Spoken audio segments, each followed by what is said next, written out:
Medical GK এক ক্লাসেই সম্পূর্ণ খতম। তো তোমরা যারা মেডিকেল জিকে নিয়ে অনেক বেশি টেনশন করছো, অনেক বেশি প্যারা খাচ্ছ, আজকের এই একটা মাত্র ক্লাস থেকে মেডিকেল জিকে থেকে যে তোমাদের 10 থেকে 15 নাম্বার আসবে, ঠিক আছে? তোমাদের তো মানবিক গুণাবলী এখানে ইনক্লুড রয়েছে।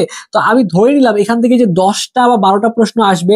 ইনশাল্লাহ আজকের এই একটা ক্লাস থেকে তোমার মেডিকেল জিকে একটা কমপ্লিট প্রিপারেশন হয়ে যাবে। তোমাকে গাইডলাইন দিব, সাজেশন দিব, তোমাকে পড়িয়েও দিব, এবং সর্বশেষ তোমাকে 2টা পিডিএফ দিব, ঠিক আছে? তো তুমি যদি আজকের ক্লাসটা ভাইয়া শুরু থেকে শেষ পর্যন্ত দেখতে পারো, এবং ক্লাসে তোমাকে যে গাইডলাইনটা দিব এবং এই পিডিএফ তুমি কোথায় পাবা, ঠিক আছে, সেটাও তোমাকে ক্লাসে কিন্তু বলে দিব। তো জাস্ট তুমি আজকের ক্লাসটা করো, ইনশাআল্লাহ মেডিকেলের যে তোমাদের জিকে বা সাধারণ জ্ঞান, এটা নিয়ে তোমাকে টেনশন করতে হবে না। এবং আজকেই একটা ক্লাস তুমি ভালো মতো করতে পারলে এখান থেকে তুমি যে কয়টা মার্কসে আসুক না কেন, তুমি সব কয়েকটা মার্কসে তুমি ইনশিওর করতে পারবা, এটা আমি তোমাকে গ্যারান্টি দিলাম।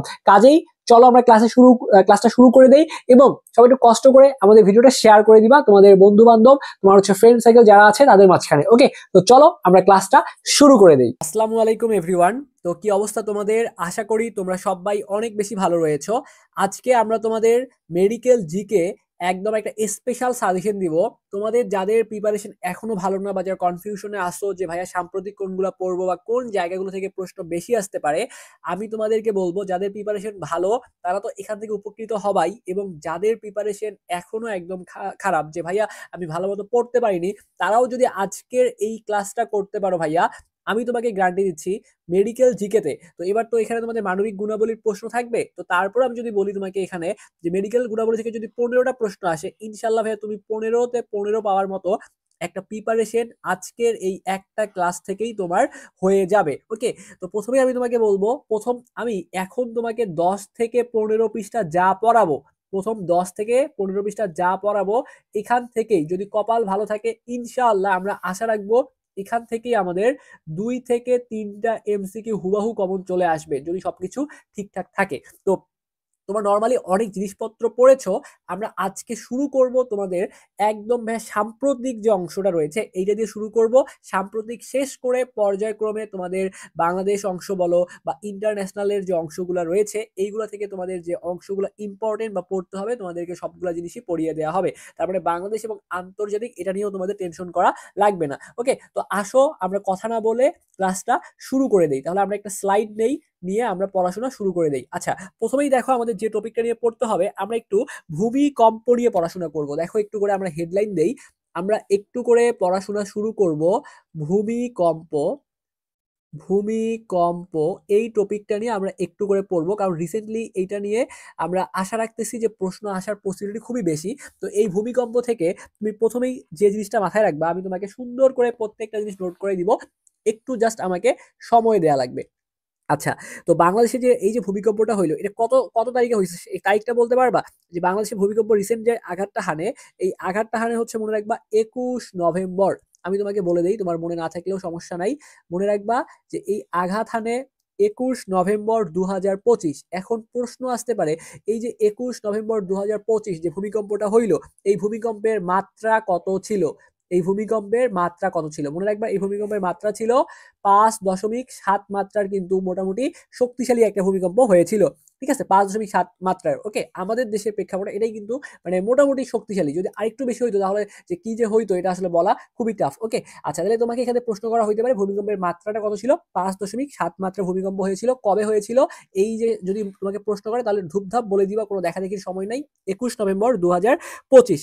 এখন এই ভূমিকম্পের যদি বলে যে উৎপত্তি স্থল কোথায় ছিল, উৎপত্তি স্থল, তাহলে আমরা একটু দেখার চেষ্টা করি এই ভূমিকম্পের উৎপত্তি স্থলটা ছিল, মনে রাখবা সুন্দর করে। এটা হচ্ছে, দেখো একটু আমি লিখে দিই তোমাকে, মাধবতী নরসিংদী। ঠিক আছে, তাহলে মাধবতী এটা হচ্ছে তোমাদের নরসিংদীতে। কোথায় ভাইয়া? নরসিংদী। নর নরসিংদী।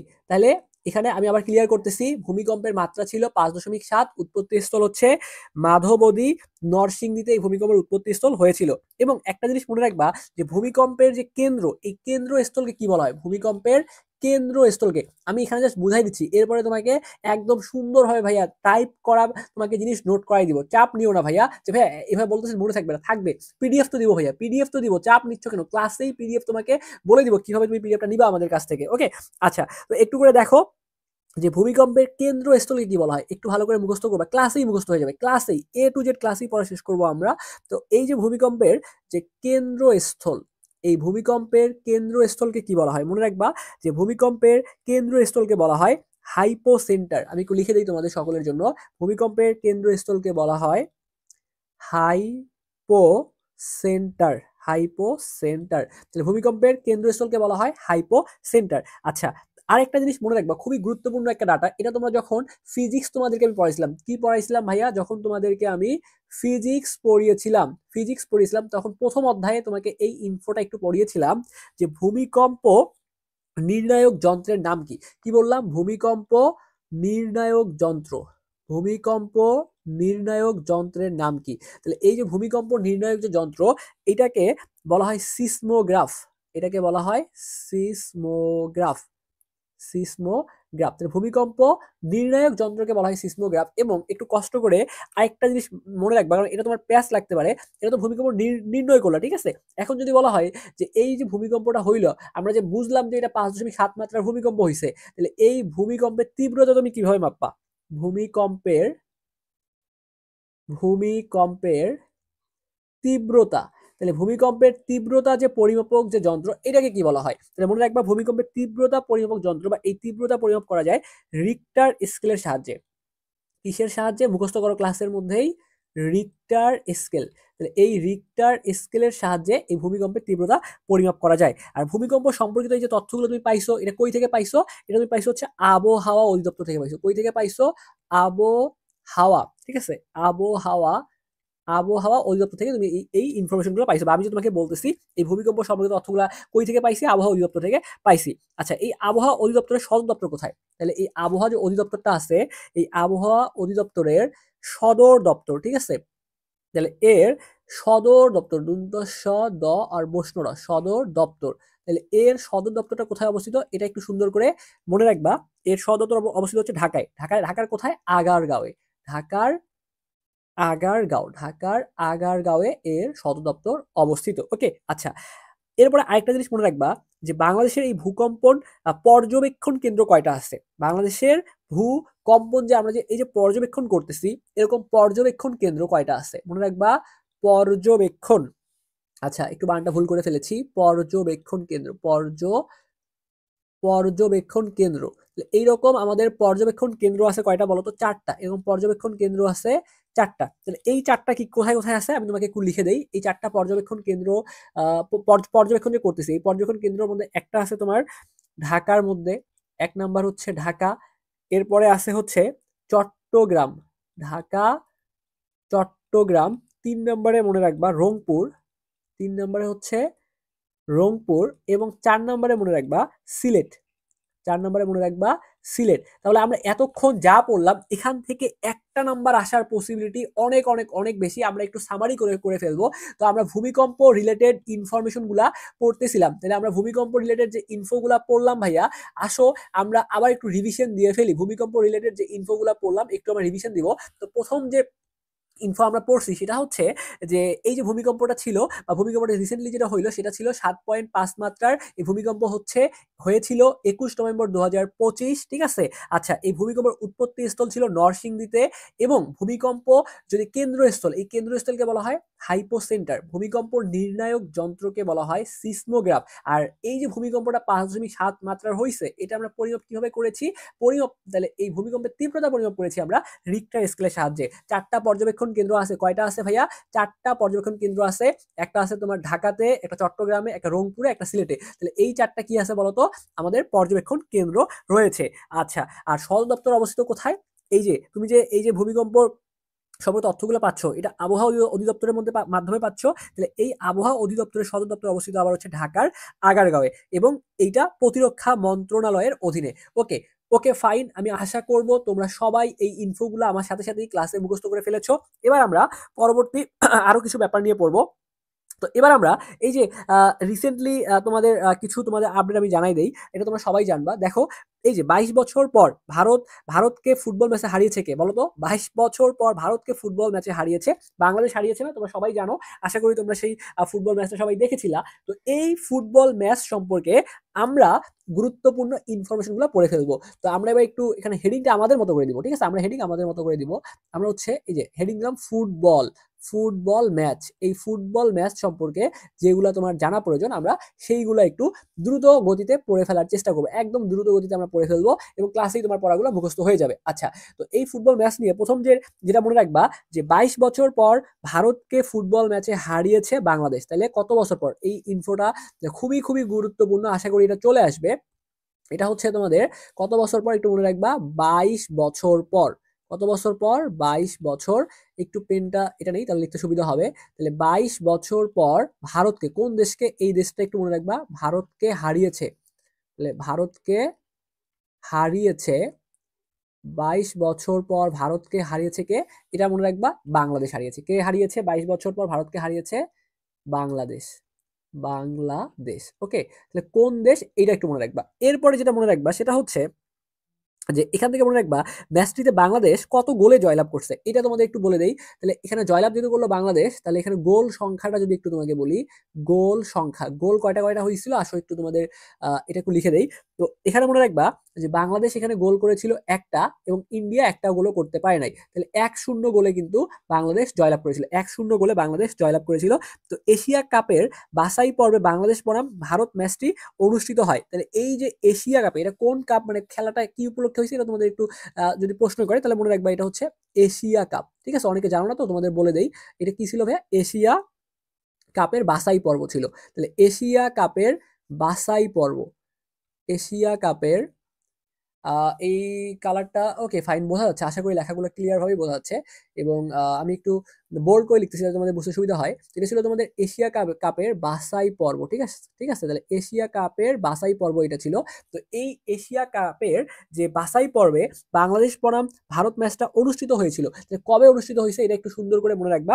ম্যাচটা অনুষ্ঠিত হয়েছিল 18 নভেম্বর। কবে অনুষ্ঠিত হয়েছিল? সুন্দর করে মনে রাখবা, 18 নভেম্বর। 18 নভেম্বর, 18 নভেম্বর 2025, ঠিক আছে? কবে অনুষ্ঠিত হয়েছিল? 18 নভেম্বর 2025 এই ম্যাচটা কিন্তু অনুষ্ঠিত হয়েছিল। ওকে, ওকে। আর এই যে একটু আগে বললাম যে একটা গোল করছে, তোমাকে তো প্রশ্ন করতেই পারে যে এই যে কোন বান্দা যে একটা গোল করছে তার নামটা কি? তাই মনে রাখবা যে এই বাংলাদেশের হয়ে একমাত্র গোল করে কে? তাহলে বাংলাদেশের হয়ে গোল করে কে? এটা একটু মনে রাখবা যে গোল করে। তাহলে আমরা একটু হেডিং দেই, জাস্ট আমরা লিখি যে গোল করে। এটা লিখলেই তোমরা বুঝতে পারবা আশা করি যে গোল আসলে কে করেছিল। তাহলে মনে রাখবা যে বাংলাদেশের হয়ে গোল করে, তার নাম হচ্ছে শেখ মোরসালিন। আমি একটু লিখে দিই, তাহলে বাংলাদেশের হয়ে গোল করে শেখ শেখ মোরসালিন। একটু মনে রাখবা, শেখ শেখ মোরসালিন। তাহলে এই শেখ মোরসালিন সে কি করছে? বাংলাদেশের হয়ে গোল করছে। ওকে, আচ্ছা। তো এই যে বাংলাদেশ ফুটবল দলের যে অধিনায়ক ছিল, এই ম্যাচের মধ্যে অধিনায়ক কে ছিল? তাহলে বাংলাদেশ ফুটবল দলের অধিনায়ক, বা এই ম্যাচে না, তোমাকে প্রশ্ন করতে পারে, নর্মালি প্রশ্ন করতে পারে যে বাংলাদেশ ফুটবল দলের অধিনায়কের নাম কি? এই রিলেটেড ইনফোগুলো একটু পড়ে ফেলি। তাহলে বাংলাদেশ ফুটবল দলের অধিনায়কের নাম কি? বাংলাদেশ ফুটবল দলের, তাহলে বাংলাদেশ যে ফুটবল টিমটা আছে আমাদের, এই বাংলাদেশ ফুটবল টিমের অধিনায়কের নাম কি? ঠিক আছে, আমরা একটু সুন্দর করে একটু পড়ে ফেলি যে বাংলাদেশ ফুটবল টিমের অধিনায়ক, ঠিক আছে? তাহলে কার নাম পড়বো? অধিনায়কের নাম পড়বো। যার মানে আন্ডারে খেলাটা হয়েছে, যে বা খেলাগুলো হয়, তাকে তো আমরা অধিনায়ক বলি, তাই না? বা ক্যাপ্টেন, টিম ক্যাপ্টেন, টিমটাকে লিড করতেছে কে? তো এই অধিনায়কের নাম তুমি সুন্দর করে মনে রাখবা। এই অধিনায়কের নাম মনে রাখবা, সবাই জানো এটা, তোমরা জামাল ভুঁইয়া। আমি একটু লিখে দিই কালারটা চেঞ্জ করে, এটা হচ্ছে তোমাদের জামাল ভুঁইয়া। তাহলে বাংলাদেশের ফুটবলের ক্যাপ্টেনকে বা অধিনায়ককে, বাংলাদেশ দলের ফুটবলের যে অধিনায়কের নাম হচ্ছে জামাল ভুঁইয়া, জামাল ভুইয়া। আশা করি এটা তোমরা বুঝতে পারছো। আচ্ছা, তো এখন মনে রাখবা যে এই যে তোমাদের আরেকটা রিলেটেড ইনফো আমি তোমাকে এখানে তোমাকে একটু বলে দিব। সেটা হচ্ছে যে মনে করো তোমাকে একটা প্রশ্ন করতেই পারে যে স্বাধীন বাংলা ফুটবল দলের অধিনায়ক কে ছিল? এখানে তোমাকে জাস্ট বললাম বাংলাদেশের অধিনায়ক ছিল জামাল ভুইয়া, বাট স্বাধীন বাংলা ফুটবল দলের অধিনায়ক ছিল জাকারিয়া পিন্টু। খুবই খুবই খুবই গুরুত্বপূর্ণ একটা ইনফো, রিলেটেড, এর সাথে রিলেটেড ইনফো। তো এটা একটু মনে রাখবা এটা একটু কষ্ট করে মনে রাখবা, স্বাধীন বাংলা ফুটবল দলের অধিনায়ক। তাহলে এটা ছিল বাংলাদেশ দলের অধিনায়ক। আর যদি তোমাকে বলে যে স্বাধীন বাংলা, আর যদি তোমাকে এখানে বলে যে স্বাধীন স্বাধীন বাংলা ফুটবল দলের অধিনায়ক কে ছিল, তাহলে স্বাধীন বাংলা ফুটবল দলের অধিনায়ক ছিল, স্বাধীন বাংলা ফুটবল দলের অধিনায়ক ছিল মনে রাখবা, তার নাম হচ্ছে জাকারিয়া পিন্টু। তার নাম কি ছিল বলতো? জাকারিয়া জাকারিয়া জাকারিয়া পিন্টু। জাকারিয়া পিন্টু। ওকে, আশা করি তুমি এটা মনে রাখতে পারবা। আচ্ছা, এরপরে বাংলাদেশ বনাম ভারত ম্যাচে অধিনায়ত্ব করেন কে? বাংলাদেশ বনাম যে ভারত ম্যাচটা হইলো, এই যে আমি তোমাকে বললাম ফুটবল যে ম্যাচটা হইলো, এই ম্যাচে অধিনায়ক কে ছিল আর কি। তো বাংলাদেশ দেখো একটু করে, যে বাংলাদেশ বনাম ভারত ম্যাচে অধিনায়ত্ব যে করছে তার নাম হচ্ছে সোহেল রানা। ঠিক আছে, তাহলে এই ম্যাচে, এই যে বাংলাদেশ বনাম ভারত ম্যাচে যে ম্যাচটা নিয়ে আমরা পড়তেছি রিসেন্টলি, যে 18 নভেম্বর 2025 যেটা হয়েছিল, এই ম্যাচে অধিনায়কত্ব কে করেছেন? তো একে তুমি এটা এভাবে লিখে রাখতে পারো যে এই যে তোমার এই যে ম্যাচটা হইলো, এই ম্যাচে অর্থাৎ বাংলাদেশ বাংলাদেশ বনাম ভারত, তাহলে এই বাংলাদেশ বনাম ভারত এই ম্যাচে অধিনায়ক যে ছিল তার নাম কি বলতো? তার নাম হচ্ছে, একটু সুন্দর করে এই জিনিসগুলো মনে রাখবা, ঠিক আছে? তাহলে বাংলাদেশ বনাম ভারত ম্যাচের অধিনায়ক কে ছিলেন? সোহেল রানা। একটু দেখো, তার নাম হচ্ছে সোহেল রানা। তাহলে এই ম্যাচে যে অধিনায়ক ছিল তার নাম হচ্ছে সোহেল রানা। আচ্ছা, বাংলাদেশ ফুটবল দলের গোলকিপারের নাম কি? বাংলাদেশ ফুটবল দলের গোলকিপারের নাম হচ্ছে মিতুল মার্মা। বাংলাদেশ ফুটবল দলের গোলকিপার। তাহলে আমরা আরেকটা স্লাইড নিয়ে জিনিসগুলো একটু লিখি। আমরা এখানে আরেকটা স্লাইড নিব। তো আচ্ছা, এটা তো আমরা লিখে ফেলছি, তাহলে আমরা একটু পরবর্তী আরেকটা পৃষ্ঠায় যাই। ওকে, তো এখন যদি বলে যে বাংলাদেশ ফুটবল দলের গোলকিপারের নাম কি? গোলকিপার, গোল কিপার। তাহলে আমরা একটু কালারটা চেঞ্জ করে একটু সুন্দর করে তোমাদের এখানে লিখে দেই যে বাংলাদেশ ফুটবল দলের গোলকিপার নাম হচ্ছে মিতুল মার্মা। তাহলে কি বললাম? তার নাম হচ্ছে মিতুল মিতুল মিতুল মার্মা। মিতুল মার্মা। ওকে, তাহলে এই মিতুল মার্মা হচ্ছে গোলকিপারের নাম। আচ্ছা, তাহলে স্বাধীন বাংলা ফুটবল দলের সহ অধিনায়ক, এগুলো তোমার জন্য খুবই কম ইম্পর্টেন্ট, তাও একটু বলে দেই। এগুলো একটু মনে রাখবা যে স্বাধীন বাংলা ফুটবল দলের সহ অধিনায়ক ছিল তোমার প্রতাপ শঙ্কর হাজরা, এবং গোলরক্ষক ছিল মেজর জেনারেল আহ, মেজর জেনারেল অবসরপ্রাপ্ত নূর নবী। ঠিক আছে, তাহলে একটু আমার সাথে একটু মনে রাখবে এই জিনিসগুলা, যে স্বাধীন বাংলা ফুটবল দলের, তোমাকে যদি একটু আগে বললাম না যে স্বাধীন বাংলা ফুটবল দলের অধিনায়ক কে ছিল? জাকারিয়া পিন্টু। এখন যদি প্রশ্ন করে যে স্বাধীন বাংলা ফুটবল দলের সহ অধিনায়ক কে ছিল, একটু মনে রাখবা যে প্রতাপ শঙ্কর হাজরা এবং গোল রক্ষক মেজর জেনারেল অবসরপ্রাপ্ত নূর নবী। ওকে, আচ্ছা, এবার যদি প্রশ্ন করে তোমাকে যে বাংলাদেশ ফুটবল ফেডারেশন, এই বাংলাদেশ ফুটবল ফেডারেশন কত সালে প্রতিষ্ঠিত হয়? এটা একটু মনে রাখবা। বাংলাদেশ ফুটবল ফেডারেশন প্রতিষ্ঠিত হয় 1972 সালে। কত সালে প্রতিষ্ঠিত হয়? তাহলে একটু মনে রাখবা যে বাংলাদেশ ফুটবল ফেডারেশন কত সালে প্রতিষ্ঠিত হয়, বা যেটাকে আমরা সংক্ষেপে বলতে পারি বা ফুফে। ঠিক আছে, বা ফুফে। তাহলে এই যে বাংলাদেশ ফুটবল ফেডারেশন বাফুফে, এটা প্রতিষ্ঠিত হয় কত সালে? মনে রাখবা, এটা হচ্ছে 1972 সালে প্রতিষ্ঠিত হয়। কত সালে প্রতিষ্ঠিত হয়? 1972 সালে। 1972 সালে প্রতিষ্ঠিত হয়। আচ্ছা, এই যে বাফুফের বর্তমান সভাপতিকে, তাহলে এই যে প্রতিষ্ঠিত হলো 1972 সালে, এবং বর্তমান যদি সভাপতি তোমাকে নাম জানতে চায়, যে এই বাফুফের বর্তমান সভাপতিকে, বাফুফের বর্তমান সভাপতি, তাহলে একটু কষ্ট করে মনে রাখবা যে এটার এই যে বাফুফে, এর বর্তমান সভাপতির নামটা তোমাকে মনে রাখতে হইতে পারে, এটা পরীক্ষা চলে আসতে পারে। তার নাম হচ্ছে আউয়াল। কি আউয়াল? তার সামনে একটু আসতে একটু মনে রাখবা, তাবিদ। ঠিক আছে, তাবিদ, তাবিদ আউয়াল, তাবিদ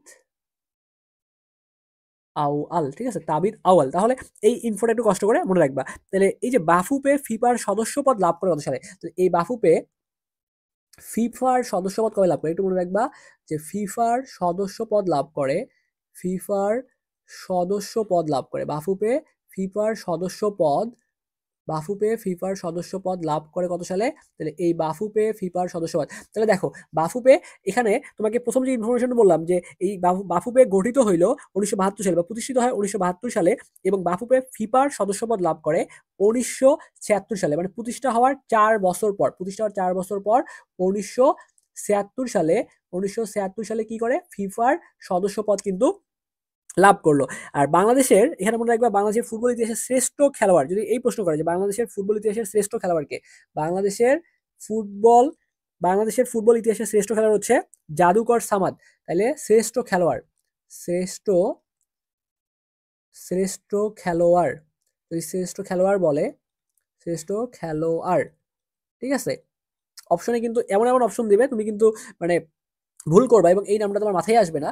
তো শ্রেষ্ঠ খেলোয়াড় যদি তোমাকে বলে, তাহলে তুমি একটু সুন্দর মতো যে উত্তরটা করবা তার নাম হচ্ছে জাদুকর সামাদ। তাহলে বাংলাদেশের ফুটবল ইতিহাসের শ্রেষ্ঠ খেলোয়াড় হচ্ছে জাদুকর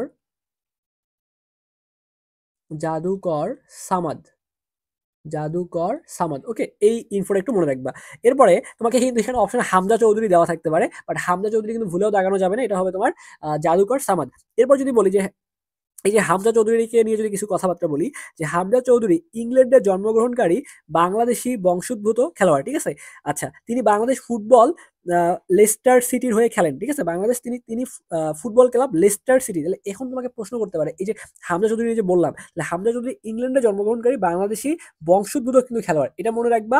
এবং তিনি ফুটবল ক্লাব লেস্টার সিটির হয়ে খেলেন। তাহলে তিনি কোন সিটির হয়ে খেলেন এটাকে মনে রাখবা, হামজা চৌধুরী লেস্টার সিটি। আমি আমরা লিখে দেই, যেহেতু হামজা যদি কথাটা আসলো, তাহলে তিনি কোন লিগের হয়ে খেলেন বলতো? তিনি ফুটবল ক্লাব, তিনি কোন ক্লাবের হয়ে খেলেন? তিনি লেস্টার সিটির হয়ে খেলেন। তাহলে একটু মনে রাখবা এই কথাটা হামজা চৌধুরী নিয়ে।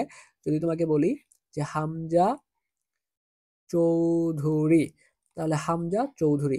এখন যদি প্রশ্ন আবার করে যে হামজা চৌধুরী কোন দেশে জন্মগ্রহণ করছে, ইংল্যান্ডে জন্মগ্রহণ করছে, এটা মনে রাখবা। কোন সিটির হয়ে খেলে? লেস্টার সিটি, একটু মনে রাখবা, Leicester Leicester city, Leicester city হয়ে তিনি খেলেন। আচ্ছা, এরপরে যদি তোমাকে বলি, এখানে আর কয়েকটা জিনিস তোমাকে একটু বলে দিতে পারি, সেটা হচ্ছে যে যুক্তরাষ্ট্রে জন্মগ্রহণকারী, যদি প্রশ্ন তোমাকে এরকম করে বলে যে যুক্তরাষ্ট্রে জন্মগ্রহণকারী বাংলাদেশি ফুটবলার নিচের নিচের কোনটি বা কে যদি বলে, একটু মনে রাখবা যে যুক্তরাষ্ট্রে জন্মগ্রহণকারী, যুক্তরাষ্ট্রে যুক্তরাষ্ট্রে জন্মগ্রহণকারী যুক্তরাষ্ট্রে জন্মগ্রহণকারী বাংলাদেশি ফুটবলার, যুক্তরাষ্ট্রে জন্মগ্রহণকারী বাংলাদেশি ফুটবলার ফুটবলার তাহলে কি বললাম যে ভাই দেখো, যে যুক্তরাষ্ট্রে জন্মগ্রহণকারী বাংলাদেশি ফুটবলার তার নাম কি বলতো? জায়ান আহমেদ। তাহলে মনে রাখবা যে যুক্তরাষ্ট্রে জন্মগ্রহণকারী বাংলাদেশি ফুটবলার তার নাম হচ্ছে জায়ান আহমেদ। তার নাম হচ্ছে জায়ান আহমেদ। জায়ান আহমেদ, ঠিক আছে। তাহলে যুক্তরাষ্ট্রে জন্মগ্রহণকারী বাংলাদেশি ফুটবলার তার নাম হচ্ছে জায়ান আহমেদ। এবং এখানে দুঃখিত ভাইয়েরা, আর যে একটা ইনফো মনে রাখবা, সেটা হচ্ছে যে কানাডায় জন্মগ্রহণকারী বাংলাদেশি বংশোদ্ভূত খেলোয়াড় তার নাম হচ্ছে সমিত সোম। একটু মনে রাখবা, কানাডিয়ান প্রিমিয়ার লিগের ক্লাব, দেখো ক্লাব, আমি লিখে দিব জিনিসটা, আচ্ছা একটু বলি তাহলে বুঝতে পারবা যে কানাডিয়ান প্রিমিয়ার লিগ ক্লাব ক্যাভার, দেখো একটু লিখে দিই তোমাদের এখানে,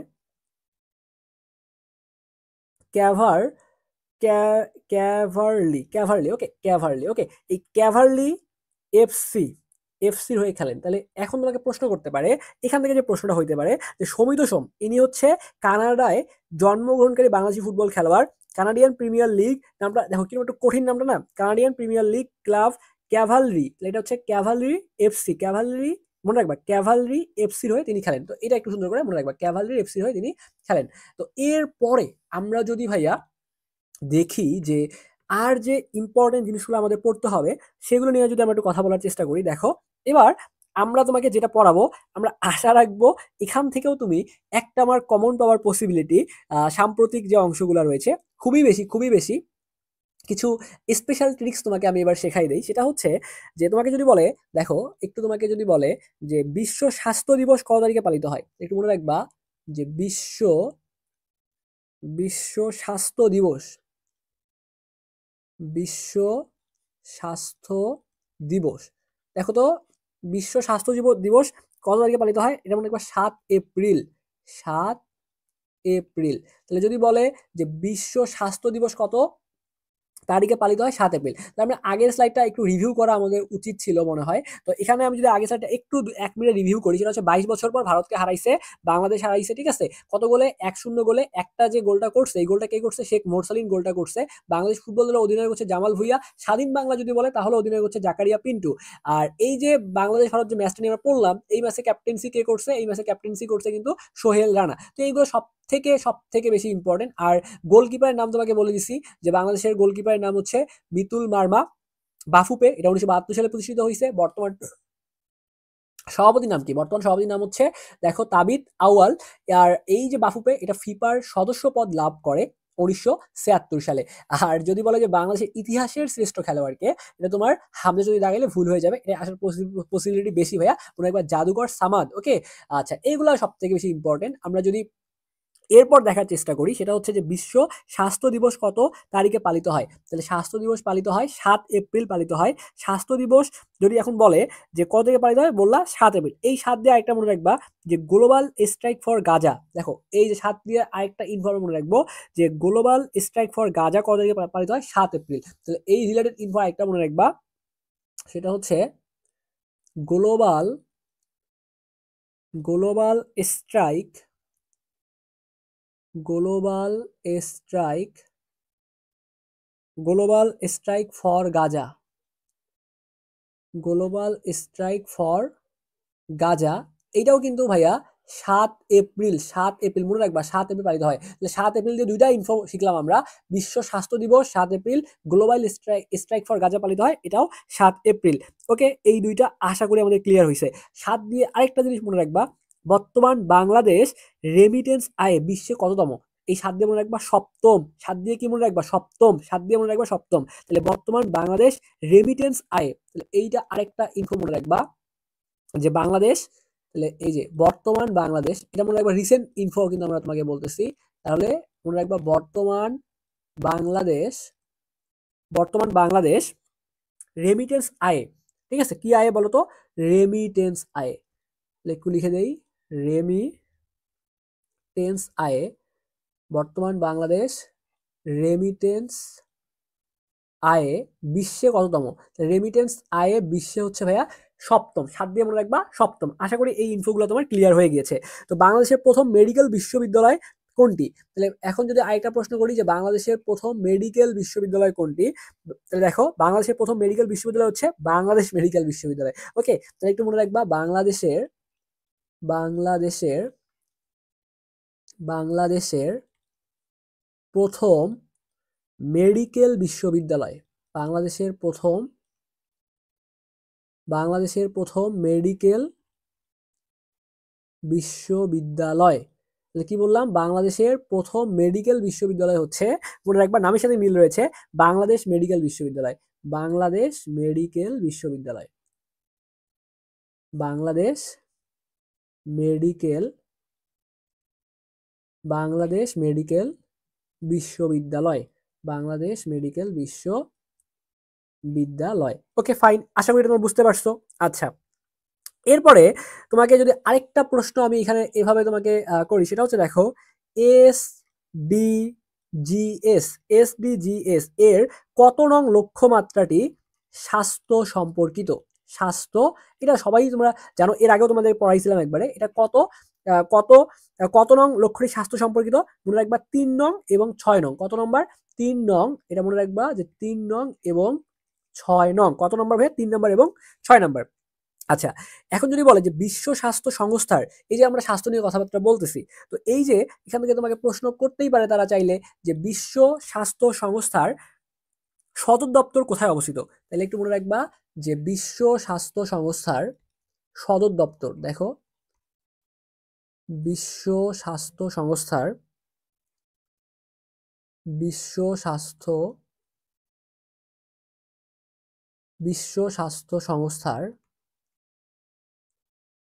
সদর দপ্তর, বিশ্ব স্বাস্থ্য সংস্থার সদর দপ্তর কোথায় অবস্থিত? মনে রাখবা এটা হচ্ছে জেনেভা, সুইজারল্যান্ড অবস্থিত। কোথায় অবস্থিত? Geneva Switzerland. জেনেভা সুইজারল্যান্ডে অবস্থিত। Geneva Switzerland.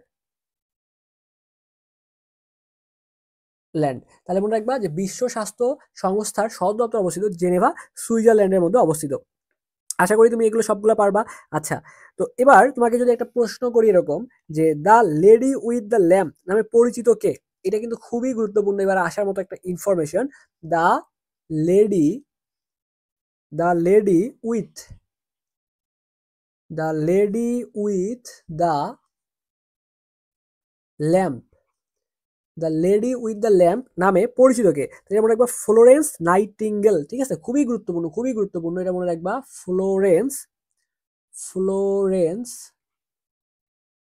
Florence Nightingale, Florence Nightingale, Florence Nightingale. Okay, আচ্ছা এই ইনফোটা একটু মনে রাখবা, এটা খুবই গুরুত্বপূর্ণ।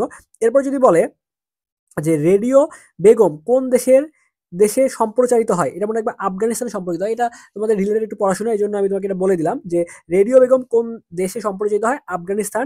এরপর আরেকটা মনে রাখতে পারো সাম্প্রতিকের মধ্যে, আরেকটা তোমাকে যদি সাম্প্রতিক গুরুত্বপূর্ণ সাম্প্রতিক পড়াই, সেটা হচ্ছে যুক্তরাজ্যের বর্তমান প্রধানমন্ত্রীর নাম কি? একটু লিখে রাখো এই জিনিসটা, এটাও গুরুত্বপূর্ণ। যুক্তরাজ্যের যুক্তরাজ্যের বর্তমান প্রধানমন্ত্রী, যুক্তরাজ্যের বর্তমান প্রধানমন্ত্রী, প্রধানমন্ত্রী। তাহলে এই যে যদি বলে যে যুক্তরাজ্যের বর্তমান প্রধানমন্ত্রীর নাম কি, তাহলে মনে রাখবা যে কিয়ার স্টারমার, কিয়ার স্টারমার।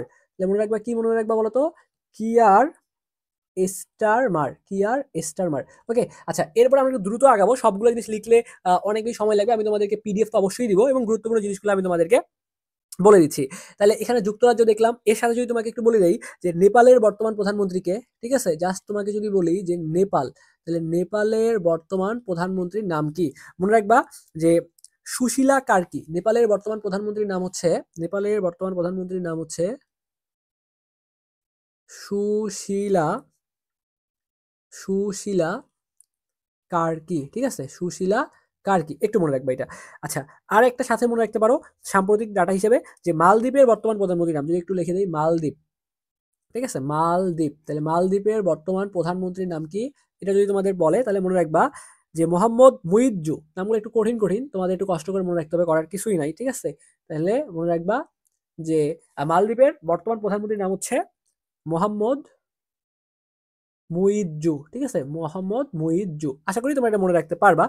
এরপরে তোমাকে যদি বলে যে দেখো কিছু গুরুত্বপূর্ণ ডাটা তোমাকে বলি, তোমাকে যদি বলে যে স্পেস স্পেস এক্স, ঠিক আছে, এর সদর দপ্তর কোথায়? তাহলে মনে রাখবে এটা হচ্ছে ক্যালিফোর্নিয়া যুক্তরাষ্ট্র, ক্যালিফোর্নিয়া, ক্যালিফোর্নিয়া, ক্যালিফোর্নিয়া, ক্যালিফোর্নিয়া যুক্তরাষ্ট্র। তাহলে আর যদি তোমাকে এখানে বলে যে গড় কি, তাহলে মনে রাখবে গড় হচ্ছে একটা চ্যাটবট। ওকে, তো এই ইনফোগুলো যদি মনে রাখতে পারো, এখান থেকেই তোমার পরীক্ষায় অনেকগুলো প্রশ্ন তুমি কমন পেতে চলেছো। তো এবার চলো আমরা একটু সামনে যাওয়ার চেষ্টা করি। তো আমি আরেকটা স্লাইড নিচ্ছি এখান থেকে। Okay fine. তো এবার দেখো আমরা যেটা পড়বো সেটা হচ্ছে যে এশিয়া কাপ 2025-এর চ্যাম্পিয়ন দল কোনটি? তোমাকে যদি প্রশ্ন করে, আমরা কিছু আপডেট নিয়ে আরেকটু পড়াশোনা করি।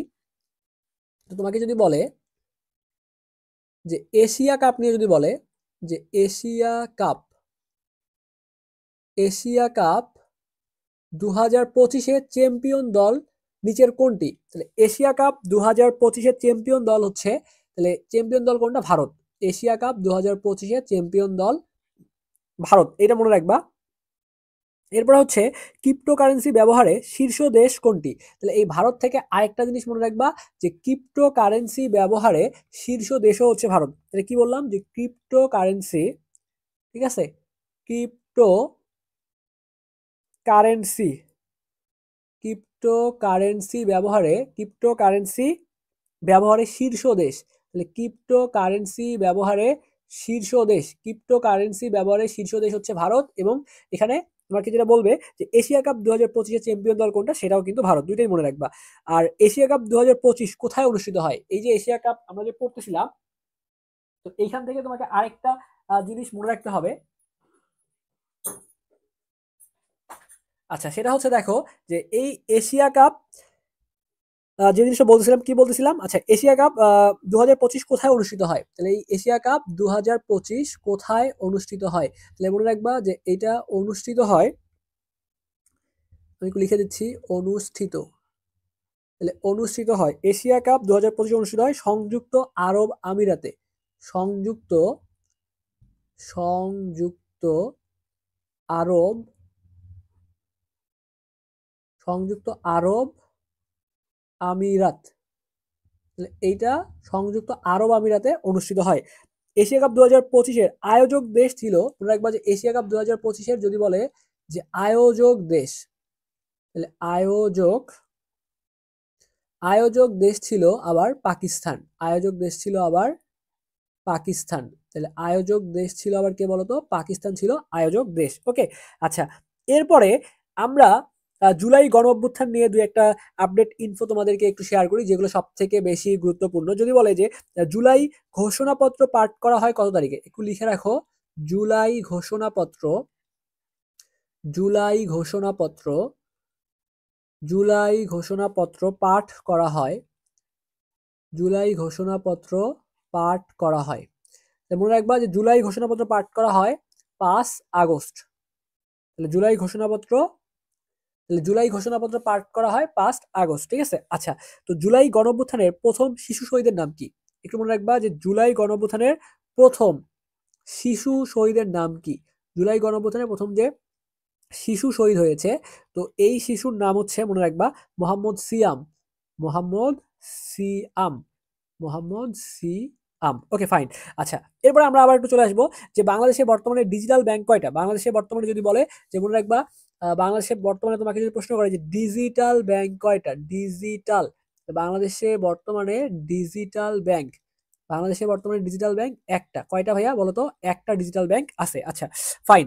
যমুনা রেল সেতুতে অর্থায়ন করেছে কোন দেশ? যমুনা যে রেল সেতুটা আছে, এই যমুনা রেল সেতুতে অর্থায়ন করেছে কোন দেশ? মনে রাখবা, অর্থায়ন করেছে জাপান। তাহলে আমার সাথে সাথে এগুলো তোমরা রিভিশন দিয়ে যাও। আগে তো পড়ছো, জাস্ট আমার কথার সাথে এই জিনিসগুলো তোমরা সুন্দরভাবে আশা করি রিভিশন দিতে পারছো। আচ্ছা, 2025-26 অর্থ বছরে বাজেটের আকার কত ছিল? 2025-26 যদি দেখি একটু আমরা, 2025 এবং 2026 অর্থ বছরে 2025-26 অর্থ বছরে বাজেটের আকার ছিল 7,90,000 টাকা। কত ছিল? 7,90,000 টাকা। 7,90,000 টাকা। ওকে, আচ্ছা, এরপর যদি বলে তোমাকে যে বাংলাদেশের 55তম বাজেট পেশ করেছেন কে? তাহলে যদি এখানে এই সাথে রিলেটেড একটা জিনিস মনে রাখবা যে 55তম যে বাজেট, এই 55তম বাজেট পেশ করেছেন অর্থ উপদেষ্টা সালেহ উদ্দিন আহমেদ। তাহলে অর্থ উপদেষ্টা, তার নাম কি বললাম? একটু লিখে রাখো। অর্থ উপদেষ্টা সালেহ উদ্দিন আহমেদ। অর্থ উপদেষ্টা সালেহ উদ্দিন আহমেদ। আচ্ছা, তো এখানে এই যে আরেকটা প্রশ্ন যদি তোমাকে বলি যে শহীদ মীর মুগ্ধ তরণ কোথায় অবস্থিত? এটা কিন্তু আসতে পারে, খুবই গুরুত্বপূর্ণ একটা তথ্য। শহীদ মীর মুগ্ধ তরণ, শহীদ মীর মুগ্ধ তরণ, এটা কোথায় অবস্থিত? মনে রাখবে, এটা অবস্থিত হচ্ছে খুলনা বিশ্ববিদ্যালয়। কোন বিশ্ববিদ্যালয়? এটা হচ্ছে খুলনা বিশ্ববিদ্যালয়ে অবস্থিত। ওকে, আশা করি এটা মনে রাখতে পারবা। এবং ওই যে একটু বলেছিলাম না তোমাদেরকে যে জুলাই ঘোষণাপত্র পাঠ করা হয় কবে বলতো? 5 আগস্ট বলছিলাম। তো এখানে আরেকটা তুমি তথ্য একটু অ্যাড করে নিতে পারো যে এই জুলাই ঘোষণাপত্রের ধারা কয়টা? জুলাই ঘোষণাপত্রের একটু মনে রাখবা ধারা কয়টা? ধারা হচ্ছে 28টা। জুলাই ঘোষণাপত্রের ধারা কয়টা? ধারা হচ্ছে 28টা। ওকে, আশা করি এই জিনিসগুলো তুমি মনে রাখতে পারবা। তো এরপরে যদি আমি পরবর্তীতে চলে যাই, সেটা হচ্ছে দেখো, তোমাকে যদি বলে যে 4B কিসের নাম? দেখো আরো কিছু তোমাদের আপডেট জিনিস পড়াই দেই। যদি তোমাকে বলে যে 4B, 4B, এই 4B এটা কিসের নাম? এটা হচ্ছে একটি নারীবাদী আন্দোলন। 4B কিসের নাম? এটা হচ্ছে একটি নারীবাদী, একটি নারীবাদী আন্দোলন, ঠিক আছে। এটা হচ্ছে একটা নারীবাদী আন্দোলন। তাহলে 4B হচ্ছে একটা নারীবাদী আন্দোলনের নাম। ইন্দোনেশিয়ার নতুন রাজনীতির নাম কি? ইন্দোনেশিয়ার নতুন রাজনীতির নাম হচ্ছে নুসানতারা। তাহলে ইন্দোনেশিয়ার নতুন রাজনীতির নাম হচ্ছে নুসানতারা। মার্কিন যুক্তরাষ্ট্রের ভাইস প্রেসিডেন্টের নাম কি? যদি বলে যে মার্কিন যুক্তরাষ্ট্রের ভাইস প্রেসিডেন্টের নাম কি? তার নাম মনে রাখবা জেডি ভেন্স। জেডি ভেন্স, তাহলে তার নাম হচ্ছে জেডি ভেন্স। এরপরে তোমাকে দেখো একটা জিনিস তোমাদের ওই যে একটু আগে পড়াইছিলাম, সম্প্রতি বাংলাদেশ কত তারিখে ভারতকে ফুটবল খেলায় পরাজিত করে, এটা মনে হয় আমি একদম শুরুতে মেবি এটা পড়াইছিলাম, আমি একটু তারপর চেক দেই যে পড়াইছি কিনা। এই যে 18 নভেম্বর 2025, এটা তোমাদেরকে সুন্দরভাবে পড়াই দিয়েছি। ওকে, আচ্ছা এখানে দেখো তারপরে আমরা একটু পড়বো, সেটা হচ্ছে বর্তমান দেশে কতটি চা বাগান আছে। তোমাকে যদি বলে যে বর্তমান দেশে চা বাগান কয়টা আছে, তাহলে বর্তমান দেশে মনে রাখবা বর্তমান দেশে চা বাগান কয়টা আছে। তাহলে বর্তমান দেশে মনে রাখবা চা বাগান আছে ভাইয়া 170টার মতো চা বাগান আছে, 170টার মতো কি আছে ভাইয়া, চা বাগান আছে। সবচেয়ে বেশি চা বাগান আছে কোন জেলায়, সবচেয়ে বেশি চা বাগান আছে মৌলভী বাজারে, মৌলভী বাজারে। তাহলে সব থেকে বেশি চা বাগান আছে কোথায়, মৌলভী বাজারে সব থেকে বেশি চা বাগান আছে। তারপর যে একটু আগে তোমাদের অনেকগুলো জিনিস পড়াইছিলাম, বলো তো দেখি পারো কিনা, যে গ্লোবাল স্ট্রাইক ফর গাজা কত তারিখে অনুষ্ঠিত হয়, এটা তোমাদের পড়াইছিলাম 4 এপ্রিল, একটু আগে স্লাইডে যাও, এগুলো তোমাদের সব পড়াইছি। এরপরে তোমাদের যদি বলে যে সম্প্রতি বিশ্ব স্বাস্থ্য সংস্থা ম্যালেরিয়া মুক্ত ঘোষণা করে কোন দেশকে, তার মানে ম্যালেরিয়া মুক্ত, এখান থেকে মনে রাখবা শর্টকাট লিখে রাখো, ম্যালেরিয়া, ম্যালেরিয়া, দেখো মতে ম্যালেরিয়া, এই মদি একটা নাম মনে রাখবা, ম্যালেরিয়া মুক্ত, ম্যালেরিয়া মুক্ত কেমনে মনে রাখবা, মতে ম্যালেরিয়া, আর এই মদি আবার মনে রাখবা মিশর, মিশর, মিশর, তাহলে ম্যালেরিয়া মুক্ত কোনটা, মিশর। আশা করি মুখস্থ হয়ে গেছে। আচ্ছা, তো এরপর যদি বলা হয় যে রাফা সীমান্ত কোথায় অবস্থিত, রাফা সীমান্ত মনে রাখবা গাজায় অবস্থিত। যদি বলে যে রাফা, যদি তোমাদেরকে বলে যে রাফা সীমান্ত কোথায় অবস্থিত, এটা হচ্ছে তোমাদের কোথায় অবস্থিত বলতো, এটা হচ্ছে তোমাদের গাজায় অবস্থিত, রাফা সীমান্তটা হচ্ছে গাজায় অবস্থিত। এরপরে তোমাকে যদি প্রশ্ন আমি করি যে দেখো, দেখো তোমাকে এরপর একটা প্রশ্ন সাম্প্রতিক থেকে আসতে পারে, সেটা হচ্ছে দেখো নারগার্নো, নার নাগার্নো, ঠিক আছে, নাগার্নো, নাগার্নো কারা কারাবাখ, নাগার্নো কারাবাখ, তাহলে এখানে যেটা বলছি সেটা হচ্ছে যে নাগার্নো কারাবাখ নিয়ে বিরোধ ছিল কোন দুইটা দেশে, যদি প্রশ্ন আসে তাহলে দুইটা দেশের মধ্যে বিরোধ ছিল এখানে। একটা মনে রাখবা আর্মেনিয়া, আর্মেনিয়া, একটা হচ্ছে আর্মেনিয়া, আরেকটা মনে রাখবা সেটা হচ্ছে আজার বাইজান, আজার বাইজান। তাহলে তোমাকে যদি প্রশ্ন করে যে এই নাগার্নো, নাগার্নো কারাবাখ নিয়ে কোন দুইটা দেশের মধ্যে বিরোধ ছিল, একটা হচ্ছে তোমার আর্মেনিয়া আর একটা হচ্ছে আজার বাইজান। ওকে, তো এই জিনিসগুলো একটু কষ্ট করে মনে রাখবা। আচ্ছা, এরপরে আমরা আরো কিছু গুরুত্বপূর্ণ জিনিস তোমাদেরকে একটু পড়ায় দেওয়ার চেষ্টা করি, চলো আমরা পরবর্তীতে আরেকটা স্লাইড নেই। আচ্ছা, এরপরে দেখো আমরা যেটা পড়বো সেটা হচ্ছে যে দেখো, দুঃখিত ভাইয়া একটু করে দেখো, যদি বলে যে গুটি বসন্তের প্রথম ভ্যাকসিন কে আবিষ্কার করেন, একটু দেখো যে গুটি বসন্ত, গুটি বসন্ত, তো এই গুটি বসন্তের প্রথম ভ্যাকসিন, গুটি বসন্তের প্রথম ভ্যাকসিন আবিষ্কার করছে মনে রাখবা Edward Jenner, Edward, Edward Jenner, Edward Jenner এই গুটি বসন্তের প্রথম ভ্যাকসিন আবিষ্কার করছে। তারপর যদি তোমাকে বলে যে WHO হু, এটা কত সালে প্রতিষ্ঠিত হয়, এটা প্রতিষ্ঠিত হয় 1948 সালে। বাংলাদেশ সবচেয়ে বেশি ওষুধ রপ্তানি করে কোন দেশ, বাংলাদেশে সব থেকে বেশি ঔষধ রপ্তানি করে যদি তোমাকে বলে যে বাংলাদেশে সবচেয়ে বেশি ওষুধ রপ্তানি করে কোন দেশ, সুন্দর করে মনে রাখবা এই দেশের নাম হচ্ছে মায়ানমার। বাংলাদেশ সবচেয়ে বেশি ওষুধ রপ্তানি করে মায়ানমার, বাংলাদেশ সবচেয়ে বেশি ওষুধ রপ্তানি করে কে বলতো, মায়ানমার। প্রথম বাঙালি মুসলিম নারী ডাক্তারের নাম কি, তাহলে যদি বলে যে প্রথম, খুবই গুরুত্বপূর্ণ, প্রথম বাঙালি, প্রথম বাঙালি, প্রথম বাঙালি মুসলিম নারী ডাক্তারের নাম, ঠিক আছে, প্রথম বাঙালি নারী, কিন্তু কি ছিল, মুসলিম ছিল। তাহলে প্রশ্ন যদি করে যে প্রথম বাঙালি মুসলিম নারী ডাক্তারের নাম কি, মুসলিম নারী ডাক্তারের নাম হচ্ছে ডাক্তার জোহরা বেগম কাজী, ডাক্তার জোহরা বেগম, ডাক্তার জোহরা বেগম কাজী, ঠিক আছে, ডাক্তার জোহরা বেগম কাজী। আচ্ছা, এরপরে তোমাকে যদি বলে যে ক্যানন অফ মেডিসিন গ্রন্থের লেখক কে, দেখো Canon of Medicine, Canon, Canon, Canon of Medicine, Canon of Medicine, তাহলে ক্যানন অফ মেডিসিন গ্রন্থের লেখক হচ্ছে ইবনে সিনা, ইবনে ইবনে সিনা, ঠিক আছে, মনে রাখবে এটা ইবনে সিনা। বিশ্বের প্রথম দেশ হিসেবে আফগানিস্তানের তালেবান সরকারকে স্বীকৃতি দেয় কে? রাশিয়া। তাহলে মনে রাখবা বিশ্বের প্রথম দেশ হিসেবে আফগানিস্তানের তালেবান সরকারের স্বীকৃতি দেয় কে? রাশিয়া স্বীকৃতি, এটা মনে রাখবা। গ্লোবাল, আচ্ছা এখানে আরেকটা জিনিস তুমি দেখো, দেখো যদি বলে যে গ্লোবাল সুমুদ ফ্লোটিলায় কতটি দেশ অংশগ্রহণ করে? গ্লোবাল সুমুদ, আমি লিখে দেই তোমাকে, global global Sumud global Sumud ফ্লোটিলায় ফ্লোটিলায় কতটি দেশ অংশগ্রহণ করে? মনে রাখবা 44টি দেশ অংশগ্রহণ করে। তাহলে গ্লোবাল সুমুদ ফ্লোটিলায় 44টি দেশ অংশগ্রহণ করে। তারপর যদি বলে যে ন্যাটো এর বর্তমান মহাসচিব কে? NATO, ন্যাটো এর বর্তমান মহাসচিব হচ্ছে মার্ক রুটে। মার্ক রুটে। তো এই সবগুলোই কিন্তু ভাই গুরুত্বপূর্ণ জিনিস, ঠিক আছে। আচ্ছা এগুলো মনে রাখতে হবে, করার কিছু নাই, এই জিনিসগুলো তোমাদের একটু কষ্ট করে মনে রাখাই লাগবে।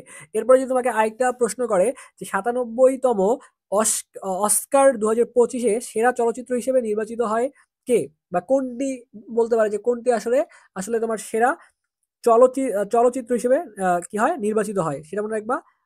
দেখো, আনোরা, আনোরা। তাহলে আমি আবার একটু তোমাকে এটা একটু রিভিউ করে দেই। 2025-এ, ঠিক আছে, 97তম অস্কার। তাহলে 2025-এ কততম? 97তম অস্কার 2025-এ, ঠিক আছে। এই সেরা চলচ্চিত্র হিসেবে নির্বাচিত হয় আনোরা।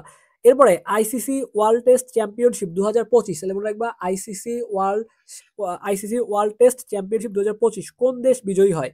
তাই এটা কি বললাম যে আইসিসি ওয়ার্ল্ড টেস্ট ম্যাচের কথা বলছে, ঠিক আছে। আইসিসি ওয়ার্ল্ড টেস্ট চ্যাম্পিয়নশিপ 2025 এ বিজয়ী হয়, তাহলে মনে রাখবা কি হয়েছে ভাইয়া? বিজয়ী হয়েছে। তাহলে বিজয়ী হয়েছে কোন দেশ? বিজয়ী হয়েছে দক্ষিণ আফ্রিকা। দক্ষিণ আফ্রিকা, দক্ষিণ আফ্রিকা। আশা করি নামটা তোমাদের মনে থাকবে। ওকে, আচ্ছা। তো এরপর যদি আমরা আরো কিছু জিনিস তোমাকে আপডেট একটু বলি, যদি বলি যে হামাসের প্রতিষ্ঠাতা কে? হামাস, ঠিক আছে, হামাসের প্রতিষ্ঠাতা কে? হামাসের প্রতিষ্ঠাতা কে? এটা একটু মনে রাখবা যে হামাসের প্রতিষ্ঠাতা হচ্ছে শেখ আহমেদ ইয়াসিন। হামাসের প্রতিষ্ঠাতা হচ্ছে শেখ আহমদ ইয়াসিন, ঠিক আছে। আচ্ছা এগুলো একটু মনে রাখবা। এরপর যদি বলে যে কোন দেশ সম্প্রতি অপারেশন, দেখো অপারেশন বুনিয়া নুম মারসুস চালিয়েছে? পাকিস্তান। তাহলে কি বললাম? অপারেশন অপারেশন বুনিয়া বুনিয়ানুম, ঠিক আছে, অপারেশন বুনিয়ানুম মারসুস। অপারেশন বুনিয়ানুম মারসুস চালাইছে কোন দেশ ভাইয়া? পাকিস্তান চালাইছে। সম্প্রতি কোন দেশ চালাইছে? পাকিস্তান চালাইছে। তাহলে অপারেশন, দেখো, বুনিয়ানুস, অপারেশন বুনিয়ানুম মারসুস চালিয়েছে পাকিস্তান, এটা মনে রাখবা। এরপরে তোমাকে যদি বলে যে জাতিসংঘের 80তম অধিবেশন বা কততম অধিবেশন, এইভাবে প্রশ্ন করতে পারে। জাতিসংঘের 80তম অধিবেশনে, একটু মনে রাখবা কততম, এই তম দিয়ে প্রশ্ন করতে পারে। তাহলে জাতিসংঘের 80তম অধিবেশনে সাধারণ পরিষদের, দেখো 80তম সাধারণ পরিষদের অধিবেশনে সব সভাপতি নির্বাচিত হন, সভাপতি নির্বাচিত হন কে?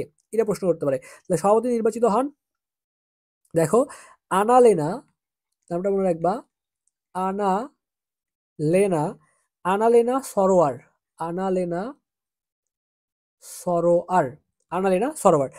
বিশ্বের প্রথম এআই হাসপাতাল তৈরি হয় কোন দেশে? এআই হাসপাতাল, ঠিক আছে, বিশ্বের প্রথম এআই হাসপাতাল তৈরি হয় কোন দেশে, বলতে পারবা? আশা করি তোমার উত্তরটা অলরেডি জেনে গেছো, চীনে। তাহলে বিশ্বের প্রথম এআই হাসপাতাল তৈরি হয় কোন দেশে? চীনে তৈরি হয়। আন্তর্জাতিক গুম বিরোধী দিবস কবে? ঠিক আছে।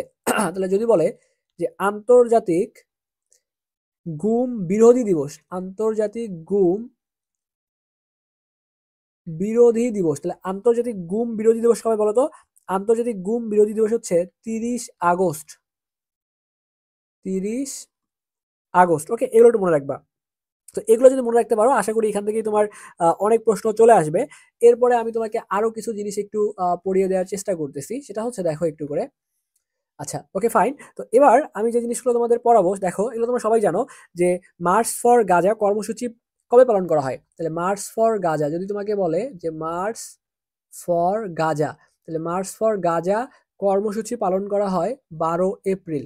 মার্চ ফর গাজা কর্মসূচি পালন করা হয় 12 এপ্রিল, এটা একটু সুন্দর করে মনে রাখবা। এরপর যদি বলে যে জুলাই গণঅভ্যুত্থানে কতজন শিশু শহীদ হয়েছে, তাহলে জুলাই গণঅভ্যুত্থানে 133 জন শিশু শহীদ হয়েছে। জুলাই গণঅভ্যুত্থানে কতজন শিশু শহীদ হয়েছে? 133 জন। দেশের প্রথম জুলাই শহীদ স্মৃতিস্তম্ভ কোথায় স্থাপিত হয়? মনে রাখবা নারায়ণগঞ্জ। নারায়ণগঞ্জ। তাহলে তোমাকে যদি বলে যে দেশে দেখো কতজন, মানে তোমাকে যদি বলে যে দেশের এই যে মানে দেশের প্রথম জুলাই শহীদ স্মৃতিস্তম্ভ কোথায় স্থাপিত হয়? নারায়ণগঞ্জের মধ্যে। আর জুলাই গণঅভ্যুত্থানে কতজন শিশু শহীদ হয়েছে? 133 জন শিশু শহীদ হয়েছে। আচ্ছা, এরপরে যদি বলে যে জুলাই ঘোষণাপত্র কার্যকর হয় কত তারিখ থেকে? এই যে জুলাই ঘোষণাপত্র, জুলাই ঘোষণাপত্র, জুলাই ঘোষণাপত্র, এই জুলাই ঘোষণাপত্র কার্যকর, জুলাই ঘোষণাপত্র কার্যকর হয় কত তারিখে? জুলাই ঘোষণাপত্র মনে রাখবা কার্যকর হয় 5 আগস্ট 2024। এটা একটু আগে বলছিলাম তোমাদেরকে, তোমাদের মনে আছে কিনা আবার এটা বললাম, 5 আগস্ট 2024 এই জুলাই ঘোষণাপত্র কার্যকর হয়। বর্তমানে ধান উৎপাদনের শীর্ষ জেলা, বর্তমানে ধান উৎপাদনের শীর্ষ জেলা হচ্ছে ময়মনসিংহ। ঠিক আছে, যদি তোমাকে বলে যে ধান উৎপাদনের শীর্ষ জেলা, ধান উৎপাদনে শীর্ষ জেলা হচ্ছে ময়মনসিংহ। ঠিক আছে, ময়মনসিংহ। ধান উৎপাদনের শীর্ষ জেলা হচ্ছে ময়মনসিংহ। স্বাধীন বাংলাদেশের প্রথম নির্বাসিত কবিকে, তাহলে স্বাধীন বাংলাদেশের প্রথম নির্বাসিত কবি হচ্ছে মনে রাখবা দাউদ হায়দার। এগুলো তোমরা পাবা। ডাকসুর ইতিহাসে এ পর্যন্ত কতজন নারী ভিপি নির্বাচিত হয়েছে? 2 জন। মনে রাখবা ডাকসুর ইতিহাসে এ পর্যন্ত কতজন নারী ভিপি নির্বাচিত হয়েছে? 2 জন।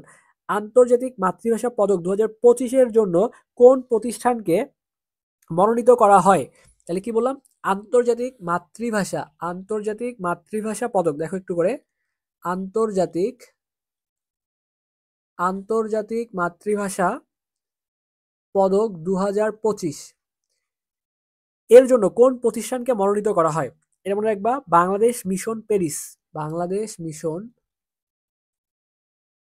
Bangladesh mission, Bangladesh mission Paris, Bangladesh mission Paris. তো এই জিনিসগুলো হচ্ছে অনেক গুরুত্বপূর্ণ। ঠিক আছে, এই জিনিসগুলো হচ্ছে অনেক গুরুত্বপূর্ণ, আমি সেগুলো তোমাদেরকে দেখায় দেওয়ার চেষ্টা করলাম। এর পাশাপাশি আরো কিছু জিনিস আমাদেরকে মনে রাখতে হবে, তো আমি সেইগুলোও তোমাদেরকে একটু করে বলে দেওয়ার চেষ্টা করতেছি। দেখো একটু করে।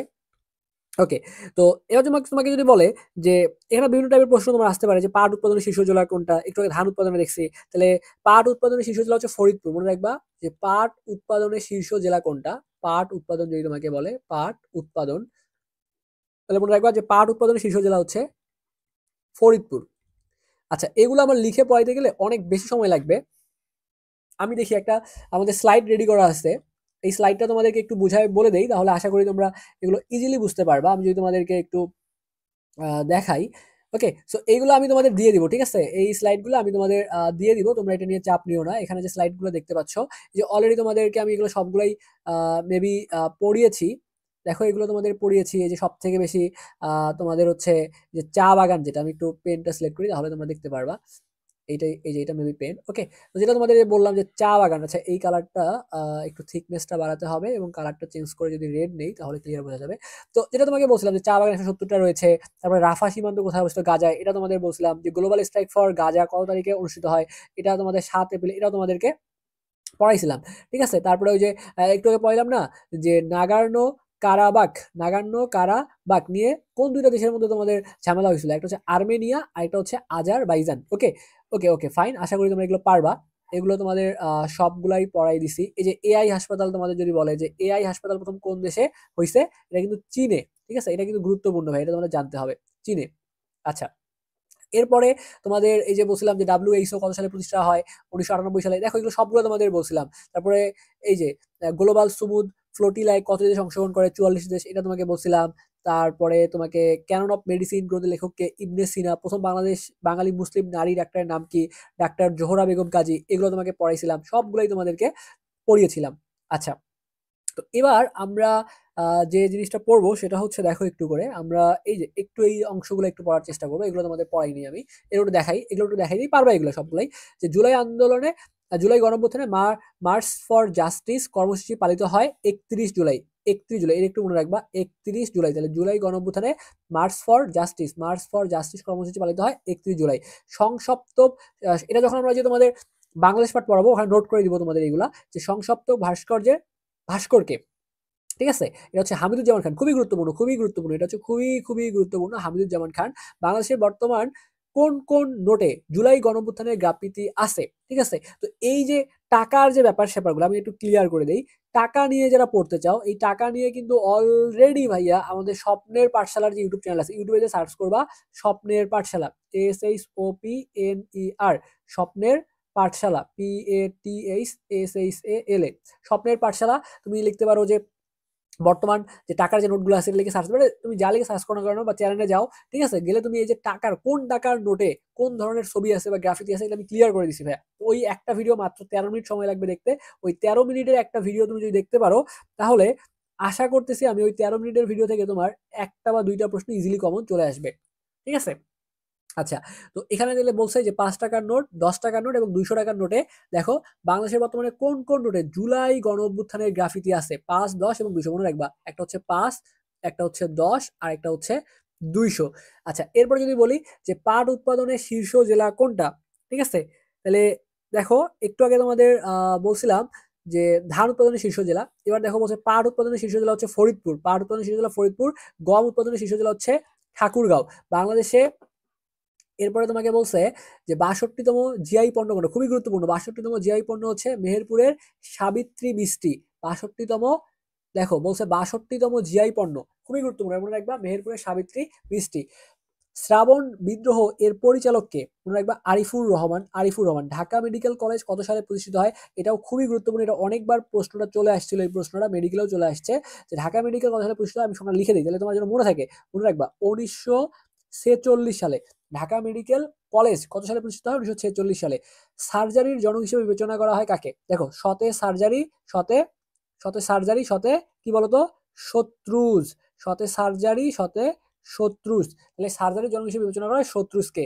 স্বাধীন ফিলিস্তানকে স্বীকৃতিদানকারী প্রথম দেশ কোনটি, স্বাধীন ফিলিস্তানকে স্বীকৃতিদানকারী প্রথম দেশ হচ্ছে আলজেরিয়া। ওকে, আচ্ছা, তো এরপরে দেখো যে বিশ্বের প্রথম এইডস টিকা তৈরি করেছে কোন দেশ, ঠিক আছে, এইডস টিকা তৈরি করেছে রাশিয়া। বিশ্বের প্রথম দেশ হিসেবে এই যে বলছে যে রোবোটিক হার্ট প্রতিস্থাপিত হয় কোথায়, এটা হচ্ছে সৌদি আরবের মধ্যে। তারপর হচ্ছে বারডেমের প্রতিষ্ঠাতাকে ডক্টর মোহাম্মদ ইব্রাহিম। বাংলাদেশে ইউনেস্কোর কততম সাধারণ পরিষদের সভাপতি নির্বাচিত হয়, 43তম। এগুলো একটু দেখবা। বাংলাদেশ ইউনেস্কো সদস্যপদ লাভ করে, এই যে ইউনেস্কোর সদস্যপদ লাভ করে কত সালে, 27 অক্টোবর 1972 সালে। ইউনেস্কো, এগুলো সবগুলোই গুরুত্বপূর্ণ। তারপর বলছে যে ইউনেস্কো কততম অধিবেশনে 21 ফেব্রুয়ারিকে আন্তর্জাতিক মাতৃভাষা দিবস হিসেবে স্বীকৃতি দেয়, 30তম। তাহলে ইউনেস্কো কততম অধিবেশনে 21 ফেব্রুয়ারিকে আন্তর্জাতিক মাতৃভাষা দিবস হিসেবে স্বীকৃতি দেয়, যেমন একবার 30তম অধিবেশনে। জাতীয় ঐক্যমত কমিশনের সভাপতি কে, ডক্টর মোহাম্মদ ইউনূস। বর্তমান প্রধান নির্বাচন কমিশনার কে, দেখো এম এম নাসির উদ্দিন। আচ্ছা, এগুলো তোমরা একটু পড়ে নিবা, আশা করি যদি এগুলা পড়তে পারো ভাইয়া, দেখবো যে এখান থেকেই অনেকগুলা প্রশ্ন কমন চলে আসছে, ঠিক আছে। আচ্ছা, তো এরপরে যদি আসি আমরা, দেখো এরপরে তোমাকে এখানে বলছে যে এই যে আগ্রাসন বিরোধী 8 স্তম্ভ কোথায় অবস্থিত, পলাশী চত্বর, ঢাকা বিশ্ববিদ্যালয়। শহীদ সেনা দিবস কত তারিখে পালিত হয়, এটা হচ্ছে 15 ফেব্রুয়ারি। ওকে, আচ্ছা, তারপরে হচ্ছে গণভোট, এটা তোমাদের খুবই গুরুত্বপূর্ণ একটা শব্দ। এই যে গণভোটের ইংরেজি প্রতিশব্দ কি, এটা আমরা একটু আগেও বলছিলাম, এটা তোমরা পারবা। এখান থেকে তোমাদের একটা প্রশ্ন আসার পসিবিলিটি হয়, এই যে স্লাইডটা এখন পড়াবো ভাইয়া, এই স্লাইড থেকে একটা প্রশ্ন আসার পসিবিলিটি অনেক বেশি, একটা প্রশ্ন আসার পসিবিলিটি অনেক বেশি। এই তোমাকে এগুলো একটু পড়তে হবে, এই স্লাইডগুলো একটু দেখবা। এই যে আমি তোমাকে এখানে পিডিএফটা দিয়ে দিব, এগুলো একটু পড়ে নিবা, ঠিক আছে। এই স্লাইডটা একটু পড়ে নিবা, কারণ অনেকগুলা জিনিস আছে, তো এগুলো সবগুলো বলতে গেলে সময় লাগবে। তো জুলাই সনদ কত তারিখে স্বাক্ষরিত হয়েছে, এটা 17 অক্টোবর, দেখবা একটু করে। আর মানে খুব বেশি স্লাইড নাই, এই যে একটা স্লাইড আর একটা স্লাইড আছে, এই যে একটা স্লাইড আছে। ওকে, তাও একটু দাগাই দিই তোমাদের কোনগুলো বেশি গুরুত্বপূর্ণ। এখানে তোমাদের এগুলো তোমাদের সাম্প্রতিক থেকে, এই যে লাস্টে এই স্লাইডটা একটু রিডিং দিবা, ঠিক আছে, এই স্লাইডটা একটু রিডিং দিবা। এগুলো তোমরা চাইলে স্ক্রিনশট দিয়ে নিতে পারো, আমি তোমাদেরকে দিয়ে দিচ্ছি এখানে। আর যারা পিডিএফ চাচ্ছ, আমাদের স্বপ্নের পাঠশালার ফেসবুক পেজে চলে গেলে তোমরা হচ্ছে এটার পিডিএফটা পেয়ে যাবা। ওকে, আচ্ছা, আর এইখান থেকে তোমাদের গুরুত্বপূর্ণ যদি বলে দেই কোনটা তোমাদের, এই যে এইটা অনেক বেশি গুরুত্বপূর্ণ, যে নারী বিশ্বকাপ ক্রিকেট 2025-এ চ্যাম্পিয়ন দল কোনটা? ভারত। নারী বিশ্বকাপ ক্রিকেট, নারী বিশ্বকাপ 2025 চ্যাম্পিয়ন দল ভারত, খুবই গুরুত্বপূর্ণ। 2026 ফিফা বিশ্বকাপে কতটা দেশ অংশগ্রহণ করে? 48টা দেশ অংশগ্রহণ করে। বাংলাদেশের বর্তমান পল্লী উন্নয়ন একাডেমি কতটা? 5টা, গুরুত্বপূর্ণ এইটা। আর এই যে এইটা তোমাদের আসতে পারে, এইটা আসতে পারে, এটা পসিবিলিটি অনেক বেশি। শান্তিতে 2025 সালে নোবেল পুরস্কার পাইছে কে?